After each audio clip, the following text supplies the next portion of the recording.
요즘은 100세 시대라고들 하죠. 하지만 오래 사는 것만이 중요한 건 아닙니다. 오래 사는 것보다 더 중요한 건 어떻게 살아가는가. 특히 은퇴 이후의 노후를 어떤 방식으로 설계하느냐에 따라 삶의 질이 크게 달라질 수 있습니다. 오늘은 행복한 노후를 위한 7가지 비밀을 알아보며 구체적인 사례와 실천 방법을 통해 여러분의 노후가 더 풍요로워질 수 있는 길을 찾아보겠습니다. 혹시 주변에서 은퇴 후 삶을 고민하며 힘들어하는 분들이 계신가요? 아니면 나 자신도 은퇴 이후의 삶이 막연하고 걱정이 많으신가요? 오늘 이야기를 끝까지 들어보세요. 새로운 관점과 실천 방안을 얻으실 수 있을 거예요. 혹시 이런 생각 해본 적 있으신가요? 왜 나만 이렇게 힘들지? 저 사람은 왜 저렇게 잘 사는 것처럼 보일까? 특히 은퇴 후에는 남들과 자신을 비교하며 스스로를 자책하게 되는 경우가 많습니다. 나는 왜 저 사람처럼 살지 못했을까? 내 선택이 잘못된 걸까? 그런데 우리가 기억해야 할 중요한 사실이 있습니다. 남과 비교하는 순간 진짜 중요한 것을 놓치게 된다는 것이죠. 첫 번째로 오늘은 남과 비교하지 않는 삶을 주제로 자신의 삶을 인정하고 나만의 속도로 살아가는 방법에 대해 이야기해 보겠습니다. 다양한 사례와 실천 방법을 통해 여러분의 마음에 작은 변화를 가져다 드리고자 합니다. 50대 중반에 은퇴한 김수연님은 퇴직 후 시간이 많아지면서 자주 친구들의 모습을 떠올리곤 했습니다. 저 사람은 해외여행을 다니면서 저렇게 잘 사는데 나는 왜 이렇게 평범하게 살고 있을까? 특히 그녀의 절친한 친구 중 한 명은 자녀를 명문대에 보내고 경제적으로도 안정된 삶을 살고 있었습니다. 반면 수연님은 자녀의 유학 자금으로 적지 않은 돈을 써서 은퇴 후 생활비를 아껴야 하는 상황이었죠. 어느 날 수연님은 동네 공원에서 이웃 주민과 대화를 나누게 됩니다. 이웃 주민은 이렇게 말했습니다. 수연 씨는 매일 정원을 가꾸고 텃밭에서 자란 채소를 나눠주시는데 그 모습이 정말 보기 좋아요. 저는 수연 씨를 보며 많은 걸 배우고 있어요. 이 한마디는 수연님에게 큰 깨달음을 주었습니다. 나는 남들처럼 화려하게 살지는 않아도 내 방식대로 충분히 잘 살고 있구나.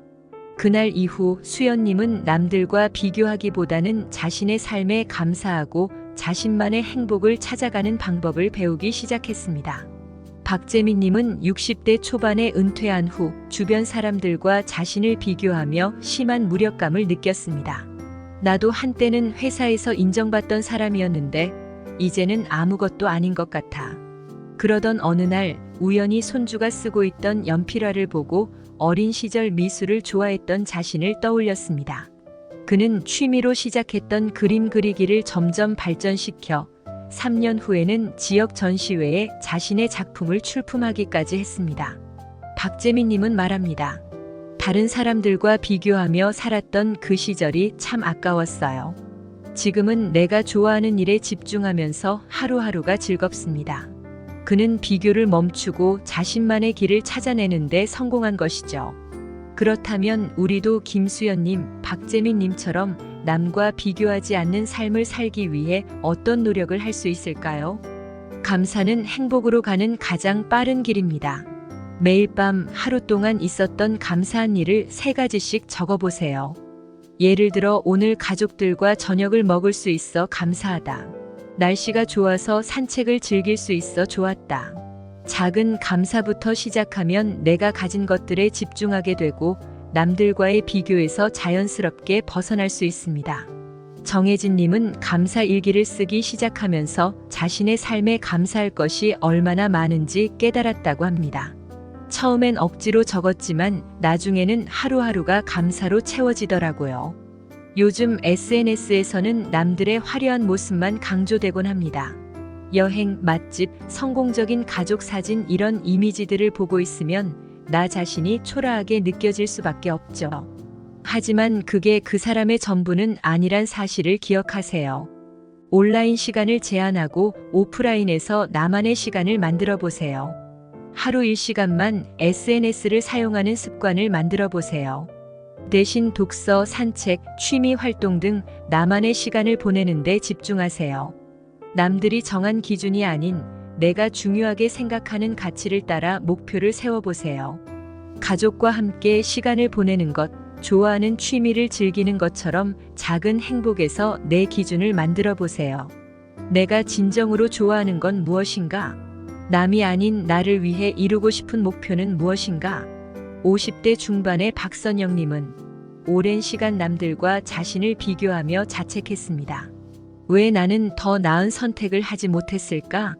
내가 너무 무능했던 걸까? 하지만 어느 날 그녀는 책에서 이런 구절을 발견했습니다. 당신이 걷는 속도는 당신의 인생에서 가장 완벽한 속도다. 그녀는 자신을 비난하는 대신 한 걸음 한 걸음 천천히 나아가는 법을 배우기 시작했습니다. 내 삶은 내가 주인공이고 다른 사람들과 다를 수밖에 없다는 사실을 깨달았어요. 여러분, 남과 비교하는 순간 우리는 자신의 가치를 제대로 보지 못하게 됩니다. 누군가는 빠르게 달리고 누군가는 천천히 걷습니다.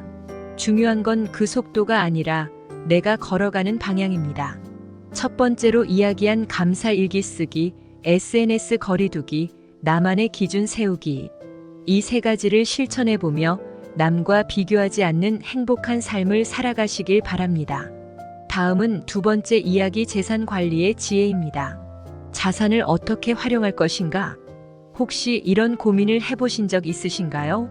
자녀들에게 집을 물려줘야 할까? 아니면 내가 사용하며 살까? 내가 이 돈을 지금 써도 될까? 특히 은퇴 후에는 재산을 어떻게 관리하고 활용해야 할지 고민이 많습니다. 남기지 않으면 자녀에게 미안하고 그렇다고 전부 남기려다 보면 정작 내 삶은 희생하게 되죠. 그런데 여러분, 중요한 건 남기는 것보다 잘 누리는 것입니다. 오늘은 재산 관리의 지혜를 주제로 자산을 현명하게 활용하며 노후를 풍요롭게 만드는 방법을 알아보겠습니다. 김정민님의 사례를 시작으로 다양한 실천 팁과 이야기를 통해 여러분도 자신의 재산을 어떻게 관리할지 고민해보는 시간이 되길 바랍니다. 60대 초반에 은퇴한 김정민님은 은퇴 후 재산 관리에 대한 고민이 깊어졌습니다. 특히 자녀들에게 집을 물려줄지 아니면 주택연금을 활용할지 쉽게 결정할 수 없었죠. 그는 자녀들과 대화 끝에 중요한 사실을 깨달았습니다. 자녀들은 이미 독립적으로 잘 살아가고 있었고 아버지에게 자신만의 삶을 즐기길 바라고 있었던 것이죠. 아버지, 저희 걱정 마세요. 아버지가 행복하게 지내시는 게 저희에게 더 큰 힘이 돼요. 이 말을 들은 정민님은 주택연금을 신청해 매달 안정적인 수입을 확보했습니다. 그 돈으로 손주들과 여행도 다니고 문화센터에서 강좌를 들으며 자신을 위한 시간을 보내기 시작했죠. 그는 말합니다. 남기기 위해 아끼는 것보다 누리며 사는 것이 가족 모두에게 더 큰 행복을 준다는 걸 깨달았어요. 최영숙님은 은퇴 후에도 자녀를 위해 돈을 모으느라 자신을 위해 쓰는데 인색했습니다. 내가 쓸 돈을 아끼면 아이들에게 조금이라도 더 물려줄 수 있을 거야. 하지만 그녀는 몸이 아프고 병원비가 늘어나면서 큰 충격을 받았습니다. 정작 자신을 위해 돈을 쓰지 않았더니 노후가 점점 고달파졌고 자녀들에게 기대게 되는 상황이 벌어진 것입니다. 그녀는 뒤늦게 자신의 삶을 되돌아보며 한 가지 결심을 했습니다. 이제는 내가 누릴 차례야. 내 건강과 행복이 먼저야. 그녀는 남기기보다 누리는 선택을 했고 건강 관리를 위해 운동 강좌를 듣고 친구들과 소소한 여행을 다니며 삶의 활력을 되찾았습니다. 이지훈 가명님은 50대 후반에 은퇴하면서 재산 관리에 대한 불안감으로 재정 전문가를 찾았습니다. 전문가는 국민연금, 개인연금, 주택연금을 적절히 활용하는 계획을 세워주었고 이 덕분에 매달 안정적인 수입을 확보했습니다. 내가 모아놓은 돈이 어떻게 쓰이고 얼마 동안 사용할 수 있는지 명확히 알게 되니 마음이 편안해졌어요. 박선영님은 자녀들의 결혼 자금과 집 마련 지원으로 은퇴 자금을 거의 소진했습니다. 그녀는 이후 큰 결심을 했습니다. 자녀들에게 재산을 한 번에 주는 대신 매달 소에게 생활비를 지원하는 방식으로 바꾼 것이죠. 큰 돈을 한 번에 주는 건 부담이 되더라고요. 대신 월 단위로 지원하니 서로에게 좋더라고요. 정미선가명님은 은퇴 후 재산을 아껴 쓰며 무료한 일상을 보내다 문화센터에서 그림 강좌를 듣기 시작했습니다. 그녀는 말합니다. 내가 좋아하는 일에 돈을 쓰는 게 얼마나 중요한지 알게 됐어요. 소소하지만 매일이 즐거워졌어요. 재산 관리는 혼자 결정하기보다 전문가의 도움을 받는 것이 효과적입니다. 국민연금, 개인연금, 주택연금 등 제도를 활용해 안정적인 수입원을 마련하세요. 자산운용 전문가와 상담하여 나에게 맞는 재정 계획을 세우는 것이 중요합니다. 연금 상품 및 금융 상품 조사하기. 전문가 상담을 통해 예상 지출과 수입 계산하기. 월별 예산표를 만들어 재정 상태를 꾸준히 점검하기. 많은 부모님들이 자녀를 위해 지나치게 희생하다 보니 정작 자신을 위한 시간과 돈을 놓치곤 합니다. 자녀에게 한 번에 큰 돈을 주는 대신 월 단위로 소액을 지원하는 방식이 더 현명할 수 있습니다. 자녀와 대화를 통해 지원 방식과 범위를 투명하게 정리하세요. 이 금액 이상은 지원하지 않는다는 한도를 미리 설정하세요. 자녀들에게 독립의 중요성을 알리고 스스로 해결할 기회를 주는 것도 중요합니다. 자신의 행복과 건강은 단순히 개인적인 욕심이 아니라 가족 전체의 행복과 직결됩니다. 좋아하는 취미를 시작하거나 소소한 여행 계획을 세워보세요. 자신을 위한 소비는 미래를 위한 가장 중요한 투자입니다. 문화센터 강좌에 등록해 새로운 취미를 배우기. 국내 여행 동호회에 가입해 새로운 사람들과 교류하기. 김정민님은 주택연금을 통해 안정적인 수입을 확보하며 풍요로운 노후를 보내고 있습니다. 그는 매달 고정적인 소득으로 손주들과 여행을 다니고 그림 강좌를 들으며 활력을 찾았죠. 그는 이렇게 말합니다. 내가 누리는 삶이 자녀들에게 더 큰 본보기가 될 수 있다는 걸 알게 됐어요. 여러분도 재산을 남기기 위해 지나치게 희생하기보다 현재의 삶을 더 풍요롭게 만드는 데 활용해 보세요. 두 번째 주제로 재산 관리의 지혜에 대해 이야기해 보았습니다. 전문가와 상담하여 안정적인 재정 계획을 세우고 자녀에게 남기기보다 소소하게 지원하며 무엇보다 자신의 삶을 우선시하는 것이 중요합니다. 재산은 단순히 남기기 위한 것이 아니라 현재의 삶을 더 풍요롭게 만드는 도구입니다. 여러분도 오늘부터 자산을 활용해 풍요롭고 여유로운 노후를 만들어 보세요. 세 번째 주제로 친구와의 적당한 거리 및 관계의 무게를 가볍게 하자입니다. 혹시 이런 생각을 해보신 적 있으신가요? 혼자 있는 시간이 길어질수록 외로움이 점점 깊어지는 것 같다. 사람들과 연결되고 싶지만 너무 깊은 관계는 오히려 부담스러워. 특히 은퇴 후 일이나 가정을 중심으로 이루어졌던 인간관계가 사라지면 새로운 연결을 만드는 것이 쉽지 않습니다. 다음 주제는 친구와의 적당한 거리라는 주제로 관계의 무게를 가볍게 하고 느슨한 관계를 유지하는 방법을 이야기해 보겠습니다. 박은영님의 이야기를 시작으로 다양한 사례와 실천 팁을 통해 여러분의 관계를 돌아보고 더 편안하고 행복한 소통의 방법을 찾을 수 있기를 바랍니다. 혼자 사는 박은영님은 남편을 먼저 떠나보낸 후 큰 상실감과 외로움을 느꼈습니다. 혼자가 된다는 게 이렇게 고독한 일이었구나 싶었어요. 누군가와 계속 연결되고 싶었지만 깊은 관계를 만드는 건 너무 어렵더라고요. 처음에는 깊은 인간관계를 만들기 위해 여러 모임에 참석해 보았지만 오히려 더 큰 부담감을 느끼게 되었습니다. 다른 사람들과 친해지려고 노력했지만 너무 많은 에너지가 필요했고 기대만큼의 만족도는 없었어요.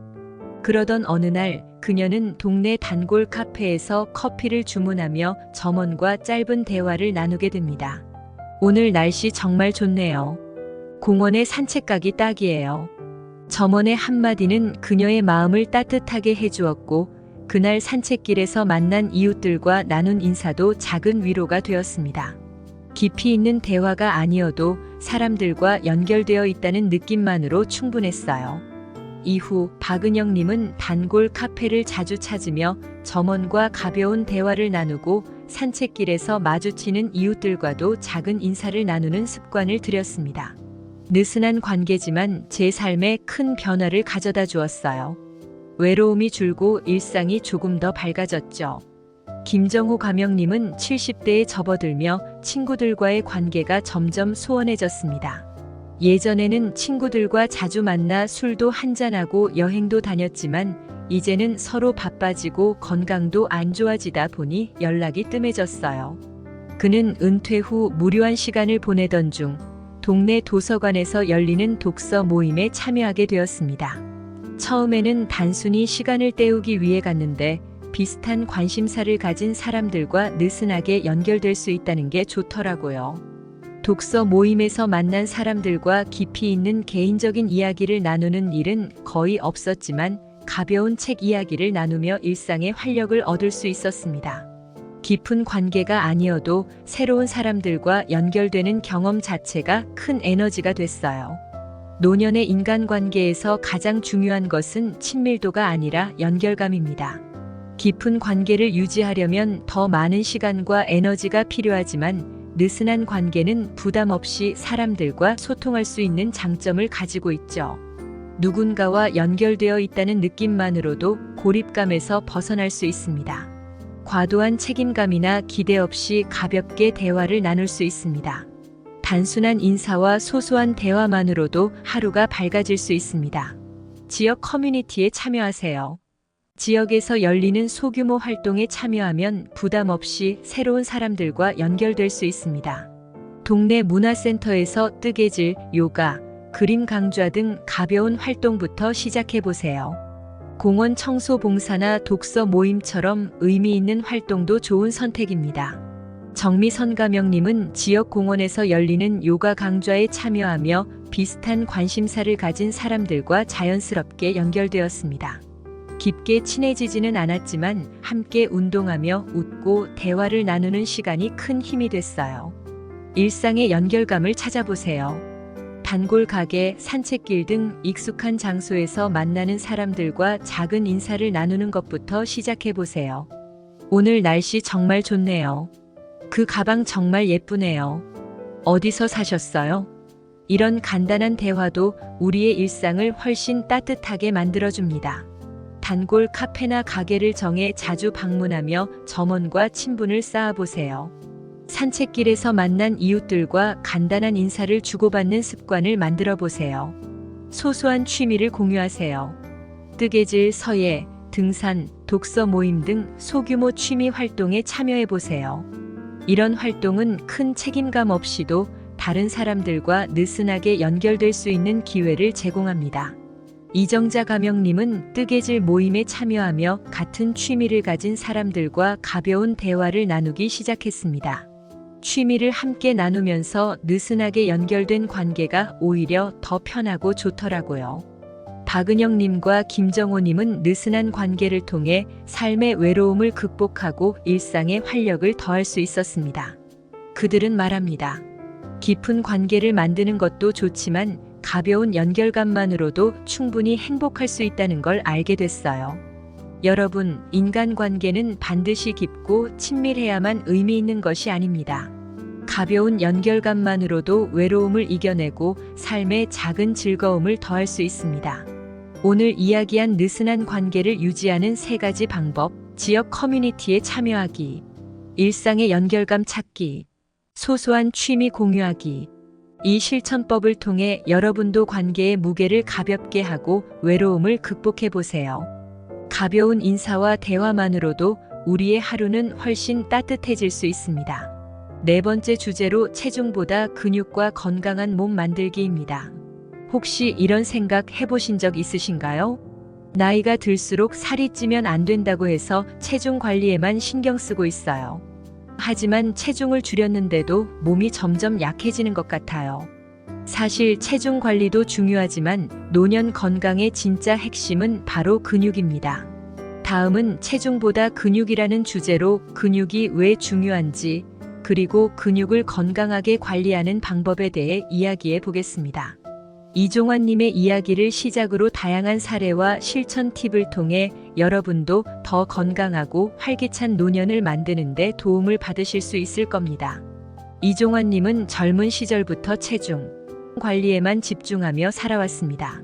매일 체중계에 올라가며 살이 찌지 않도록 조심하고 식사량도 줄이는 등 꾸준히 노력했죠. 그런데 60대 중반이 되면서 종환님은 몸의 이상 신호를 느끼기 시작했습니다. 몸무게는 그대로인데 허리가 아프고 다리에 힘이 빠져서 오래 걷기가 힘들더라고요. 병원을 찾은 그는 의사로부터 충격적인 이야기를 들었습니다. 지금은 살을 빼는 것보다 근육을 유지하는 게 더 중요합니다. 이후 종환님은 매일 아침 20분씩 계단 오르기와 스쿼트를 시작했습니다. 운동을 시작하니 걷는데 자신감이 생기고 허리가 덜 아프니 마음도 훨씬 편해졌어요. 그는 이렇게 말합니다. 체중 대신 근육을 관리하니 몸과 마음이 더 건강해졌어요. 박지현가명님은 70대에 접어들면서 체중은 비교적 유지했지만 하체 힘이 급격히 약해졌습니다. 친구들과 여행을 갔는데 조금만 걸어도 다리에 힘이 없어 앉아야 했어요. 계단을 오르는 건 엄두도 못 냈죠. 지연님은 스스로 움직일 수 있는 힘을 잃고 싶지 않아 전문 트레이너의 도움을 받아 하체 강화 운동을 시작했습니다. 매일 의자를 이용한 스쿼트, 주 3회 계단 오르기, 가벼운 덤벨 운동. 6개월 후 그녀는 스스로 여행 가방을 들고 계단을 오르내릴 수 있게 되었고 친구들과의 여행도 다시 즐길 수 있었습니다. 근육이 없으면 내가 하고 싶은 일을 자유롭게 못한다는 걸 깨달았어요. 이제는 운동이 제 삶의 일부가 됐어요. 균형 유지와 낙상 예방을 해야 합니다. 노년기의 낙상은 큰 부상으로 이어질 수 있습니다. 근육은 신체의 균형을 유지하고 넘어지더라도 더 빨리 회복할 수 있도록 도와줍니다. 기초대사량 유지를 해야 합니다. 근육은 에너지를 소비하는 주요 기관입니다. 근육량이 줄면 기초대사량도 감소해 체중이 쉽게 늘어날 수 있습니다. 면역력과 질병 예방을 해야 합니다. 근육은 단순히 움직이는 데만 중요한 것이 아닙니다. 근육은 면역세포와 연결되어 있어 근육량이 많을수록 감염과 질병에 대한 저항력이 높아집니다. 삶의 질 향상을 해야 합니다. 근육이 건강하면 일상적인 활동이 쉬워지고 스스로 움직일 수 있는 자유가 유지됩니다. 집안일, 외출, 여행 등에서 독립적인 삶을 살 수 있습니다. 종아리 테스트로 근육 상태 점검하기. 종아리는 근육 상태를 간단히 점검할 수 있는 부위입니다. 엄지와 검지로 종아리의 가장 두꺼운 부분을 감쌉니다. 손가락이 닿지 않으면 근육이 충분한 상태입니다. 손가락이 만나거나 겹친다면 근육이 부족할 가능성이 높습니다. 매달 종아리 테스트를 통해 근육 상태를 체크해 보세요. 매일 15분 하체 운동하기. 근육 강화를 위한 첫걸음은 꾸준한 하체 운동입니다. 스쿼트 의자를 이용해 천천히 앉았다 일어나는 동작. 하체와 허벅지 근력을 강화합니다. 매일 10분씩 계단을 오르면 하체 근력과 심폐 기능이 향상됩니다. 한쪽 다리를 앞으로 내딛고 반대쪽 다리를 구부리는 동작으로 균형 감각과 근력을 동시에 강화합니다. 초보자는 벽이나 의자를 잡고 천천히 시작하세요. 하루 5분에서 시작해 점차 시간을 늘려가며 부담을 줄이세요. 단백질 섭취로 근육 지키기. 근육을 키우고 유지하려면 단백질 섭취가 필수적입니다. 매 끼니마다 단백질 포함하기 닭가슴살, 생선, 두부, 달걀 등을 골고루 섭취하세요. 단백질 보충제 활용 필요시 단백질 쉐이크를 활용하세요. 하루 단백질 섭취량은 체중의 1에서 1.2g을 목표로 하세요. 단백질 섭취와 함께 야채와 비타민도 골고루 섭취하세요. 일상에서 근육을 활용하는 습관 들이기. 운동 외에도 일상 속에서 근육을 활용하는 습관을 만들어 보세요. 장 보러 갈 때 무거운 물건을 나누어 들기. 집안일 할 때 허리와 다리를 사용하는 동작 의식하기.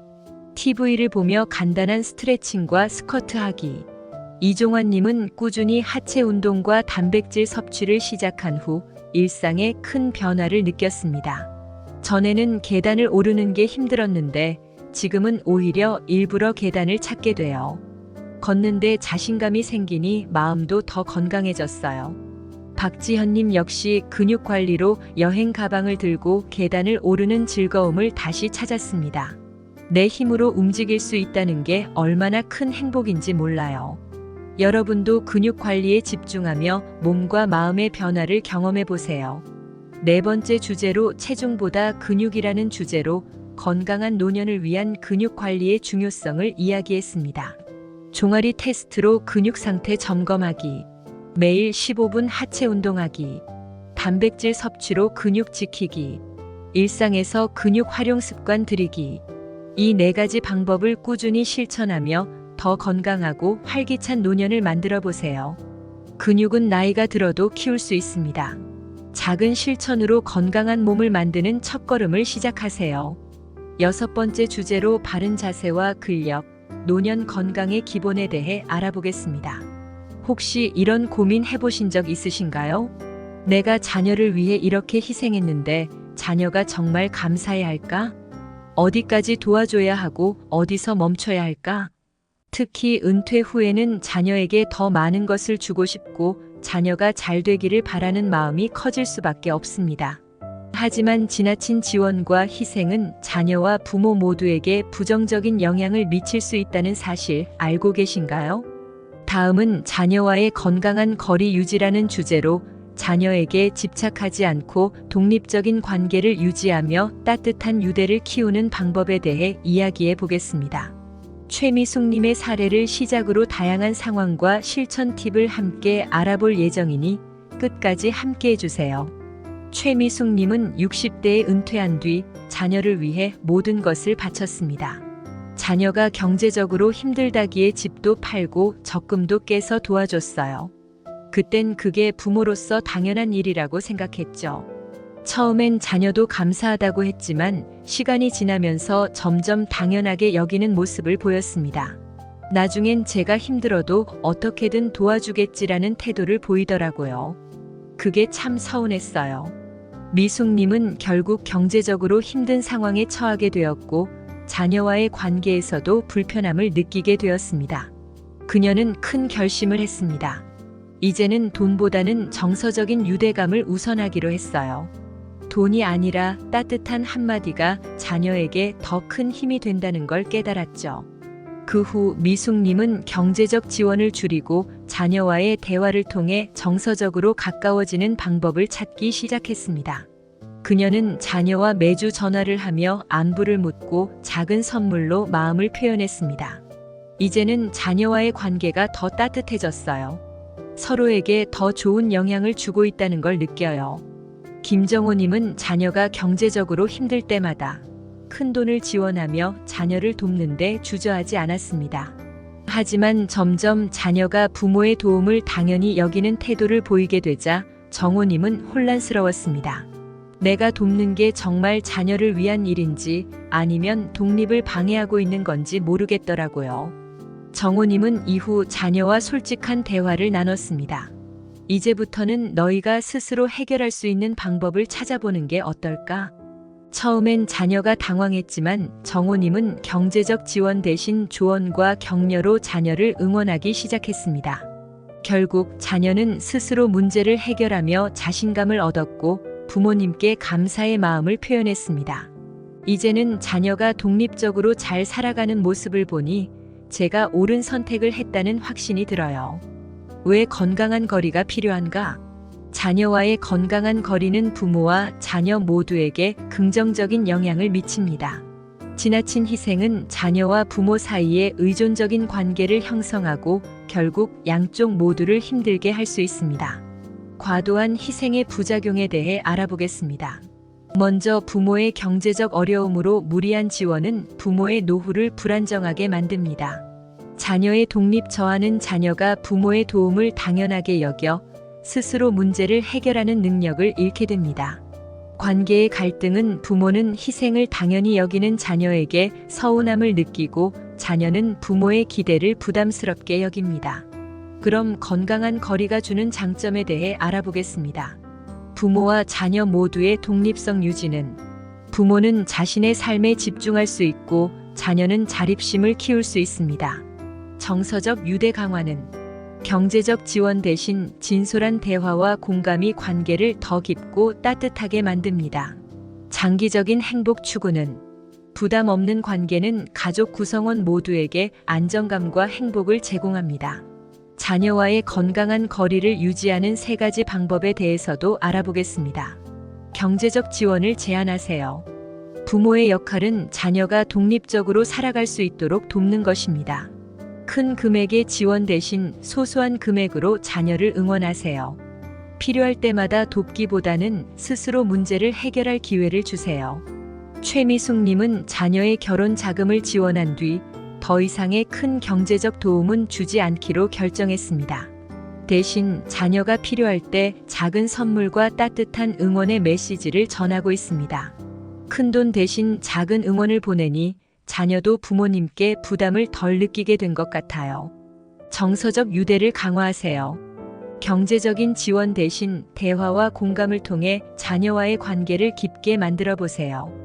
매주 자녀와 전화하거나 문자로 안부를 묻는 습관을 들이세요. 자녀가 기뻤던 일이나 어려운 일이 있다면 진심으로 들어주세요. 요즘 어떻게 지내니? 라는 간단한 질문도 큰 힘이 됩니다. 자녀가 어릴 적 좋아했던 음식을 만들어 보내는 것도 좋습니다. 자녀에게 독립의 기회를 주세요. 자녀가 경제적으로 독립할 수 있도록 스스로 문제를 해결하게 도와주세요. 자녀가 직장 생활이나 가정을 꾸리는 과정에서 스스로 배우도록 격려하세요. 자녀가 실패했을 때 비난하지 말고 다시 도전할 수 있는 자신감을 심어주세요. 김정호님은 자녀가 어려운 상황에서도 스스로 해결할 수 있도록 조언만 해주었습니다. 처음엔 마음이 아팠지만 자녀가 자기 힘으로 문제를 해결한 후 자신감이 훨씬 커진 걸 보니 제 선택이 옳았음을 느꼈어요. 건강한 거리로 만든 따뜻한 변화를 느껴보세요. 최미숙님은 경제적 지원을 줄이고 정서적 유대를 강화한 이후 자녀와의 관계에서 큰 변화를 느꼈습니다. 예전엔 돈으로만 도와주려 했는데 이제는 대화로 서로를 이해하고 공감하게 되었어요. 자녀와의 관계가 더 깊고 따뜻해졌어요. 6번째 주제에서는 자녀와의 건강한 거리 유지라는 주제로 자녀에게 집착하지 않고 독립적인 관계를 만드는 방법을 이야기했습니다. 경제적 지원을 제한하고 정서적 유대를 강화하며 자녀에게 독립의 기회를 주는 것. 이 3가지만 기억하며 실천해 보세요. 부모와 자녀가 모두 행복한 관계를 만들어가는 작은 첫걸음이 될 것입니다. 7번째 주제로 삶의 본질에 집중하기 및 군더더기를 덜어내는 방법에 대해 알아보겠습니다. 혹시 이런 생각 해보신 적 있으신가요? 젊을 때는 뭐가 그리 바빴는지 정말 중요한 걸 잊고 살았던 것 같아. 지금이라도 단순하게 살고 싶은데 어디서부터 시작해야 할지 모르겠어. 특히 은퇴 후에는 삶의 우선순위를 다시 생각하게 됩니다. 젊었을 때 중요하다고 믿었던 것들이 이제는 별로 중요하지 않게 느껴지기도 하죠. 다음은 삶의 본질에 집중하기라는 주제로 삶의 군더더기를 덜어내고 본질에 집중하는 방법을 이야기해 보겠습니다. 70대 김영수님의 이야기를 시작으로 다양한 사례와 실천 팁을 통해 여러분의 삶도 더 단순하고 행복하게 바꿔보세요. 김영수님은 젊은 시절 누구보다 바쁘게 살아왔습니다. 돈도 벌고 남들 눈에 성공했다고 인정받으려고 정말 열심히 살았어요. 일이든 인간관계든 항상 쫓기는 기분이었죠. 그런데 70대에 접어든 그는 문득 스스로에게 질문을 던졌습니다. 내가 이렇게 열심히 살았던 이유가 뭐였지? 영수님은 시간이 흐를수록 깨달았습니다. 돈, 명예, 남들의 시선. 젊을 때 중요하다고 생각했던 것들이 이제는 아무것도 아니었어요. 영수님은 가족과 건강, 그리고 자신이 좋아하는 소소한 것들에 더 집중하기로 결심했습니다. 불필요한 물건과 관계를 정리했습니다. 매일 아침 산책을 하고 오래 꿈꿔왔던 그림 그리기를 시작했습니다. 가족과 함께 보내는 시간을 최우선으로 두었습니다. 삶이 단순해지니 마음이 훨씬 가벼워졌어요. 그리고 내가 정말 소중하게 여기는 것들에 더 집중할 수 있게 됐죠. 지금 영수님은 진짜 행복을 찾았다고 말합니다. 이게 바로 내가 찾고 싶었던 행복이구나 싶어요. 박은혜님은 60대 중반에 은퇴하면서 집에 쌓인 물건들을 보고 한숨이 나왔습니다. 옷장 가득한 옷, 쓰지 않는 가구, 그리고 한 번도 펼쳐보지 않은 책들까지. 이 모든 것들이 저를 짓누르는 것 같았어요. 그녀는 결심했습니다. 필요 없는 물건들을 정리해서 집을 더 단순하고 편안한 공간으로 만들어야겠다고 생각했어요. 옷장에 있는 옷 중 1년 이상 입지 않은 옷은 기부했습니다. 오래된 가구는 팔거나 이웃에게 나눠줬습니다. 중요한 물건만 남기고 불필요한 서류와 잡동사니는 정리했습니다. 집이 정리되자 은혜님은 마음이 한결 가벼워졌다고 말합니다. 공간이 단순해지니까 마음도 차분해지고 진짜 중요한 것들이 보이기 시작했어요. 삶의 군더더기를 덜어내는 것은 단순히 물건을 줄이는 것 이상입니다. 이것은 마음의 여유와 행복을 찾는 과정입니다. 삶의 군더더기를 덜어내야 하는 이유는 심리적 평온입니다. 복잡한 삶을 정리하면 마음이 훨씬 가벼워지고 평온함을 느낄 수 있습니다. 시간과 에너지 절약입니다. 불필요한 물건, 관계, 일들을 줄이면 더 중요한 것에 집중할 시간이 생깁니다. 진정한 행복 찾기입니다. 삶의 본질에 집중하면 작은 것에서도 행복을 느낄 수 있습니다. 삶의 본질에 집중하는 3가지 방법에 대해 살펴보겠습니다. 1. 미니멀 라이프 실천하기. 불필요한 물건과 관계를 정리해 삶을 단순화하세요. 물건 정리하기. 집안의 물건 중 지난 1년간 사용하지 않은 것들은 과감히 정리하세요. 필요한 물건만 남기면 공간도 마음도 여유로워집니다. 관계 정리하기. 자주 연락하지 않는 사람들과의 억지스러운 관계를 정리하세요. 진심으로 소중한 사람들과의 관계에 집중하세요. 박은혜님은 옷장에 쌓인 옷들을 정리하고 책장을 간소화하면서 더 여유로운 공간을 만들었습니다. 물건이 줄어드니 청소도 쉬워지고 집이 훨씬 밝아졌어요. 2. 가치 있는 목표 설정하기. 삶의 본질에 집중하려면 내가 진정으로 중요하게 여기는 것들을 목표로 설정해야 합니다. 가족과의 시간. 매주 가족들과 함께 식사를 하거나 자주 연락하며 유대감을 유지하세요. 건강관리. 매일 걷기, 가벼운 스트레칭, 건강한 식사를 통해 몸을 관리하세요. 취미와 자기개발. 오랫동안 해보고 싶었던 취미를 시작해보세요. 목표를 작고 구체적으로 설정하세요. 매일 아침 30분 산책하기, 한 달에 한 권 책 읽기 등. 3. 소소한 행복 찾기. 일상 속 작은 순간에서 행복을 느끼는 습관을 들이세요. 자연 속에서 보내는 시간. 공원 산책, 정원 가꾸기 등 자연과 가까워질 시간을 만들어 보세요. 소박한 즐거움. 차 한 잔의 여유, 좋아하는 음악 듣기, 간단한 요리 등 소소한 일상에서 행복을 찾으세요. 감사하는 마음. 매일 밤 오늘 하루 고마웠던 일을 떠올리며 감사하는 습관을 들이세요. 김영수님은 매일 아침 산책을 하며 자연을 만끽하는 시간을 가집니다. 새소리나 바람 소리를 들으며 걷는 것만으로도 하루가 풍요로워져요. 김영수님은 삶의 군더더기를 덜어내고 본질에 집중한 뒤 삶의 큰 변화를 느꼈습니다.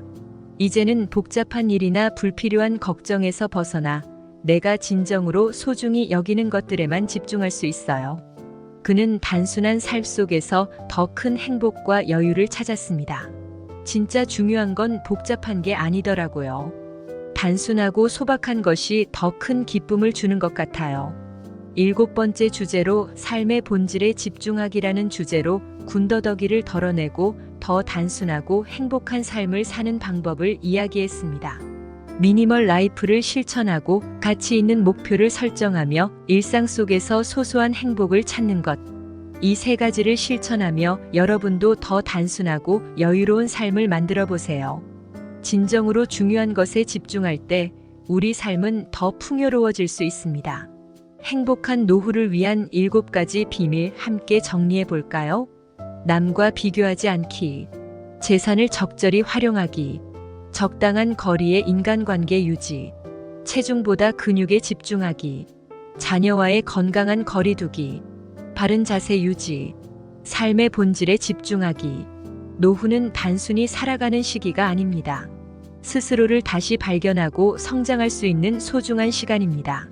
오늘의 이야기가 여러분의 노후를 더 풍요롭고 행복하게 만드는데 작은 도움이 되었으면 좋겠습니다. 그럼 오늘도 건강하고 행복한 하루 되세요. 다음 시간에 또 만나요. 감사합니다.